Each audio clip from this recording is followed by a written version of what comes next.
68 குடும்பங்களுக்கு உயிரிழப்பு குடும்பங்களுக்கு நியாயம் கிடைக்குமா வேண்டாம்? கிடைக்கும். ஒரு டிஜிபி லெட்டர் போடுறாரு உங்களுக்கு. ஜனவரி மாசமே இந்த மாதிரி மெத்தனால் வந்து கட்டுக்கணங்காமல் போயிட்டு இருக்குங்கிறாரு. அதையும் கவனிக்காம, இப்ப 68 வந்து விஷச்சாராய மரணங்கள் இல்ல, விஷச்சாராய கொலைகள் தானே. இந்த கொலையை பண்ணது நீங்க தானே, திமுக தானே. அதுக்காக தானே சிபிஐக்கு பயப்படுறீங்க.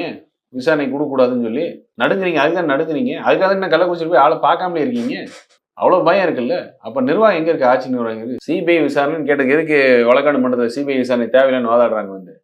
தூத்துக்குடி கேட்டாங்கல்ல, 13 பேர் இறந்தாங்க, உடனடியாக சிபிஐ விசாரணை. எடப்பாடி என்ன சொன்னாரு? சரி நடத்துங்க வழக்குன்னாரு. பொள்ளாச்சி கேட்டாங்களா, சிபிஐ விசாரணை நடத்துங்கன்னாரு. இது மட்டும் ஏன் நடுங்குறாங்க? ஏன் பயப்படுறாங்க? உளுந்தடிச்சு போய் கோர்ட்ல வழக்கு நாங்க தான் போட்டிருக்கோம். சிபிஐ விசாரணை நான் அதிமுக தான் நடத்துது. ஏன் அதிமுக வழக்கு சிபிஐ விசாரணை வேணுமோ கூட சிபிஐ விசாரணை தேவையில்லைன்னு எதுக்கு போய் உளுந்தடிச்சு விடுக்குறீங்க? இன்னும் கலெக்டரே போய் சொல்ல வச்சிருக்கீங்கல்ல, மாட்டிக்குவீங்கல்ல. அவன் பண்ண பாதி பேர் உங்க கட்சிக்காரன்ல, கள்ளசாரையை வித்தது. மெத்தனால் வந்து கட்டுப்படுத்த முடியாமல் போயிட்டு இருக்குன்னு டிஜிபி லெட்டர் போடுறாருல உங்களுக்கு.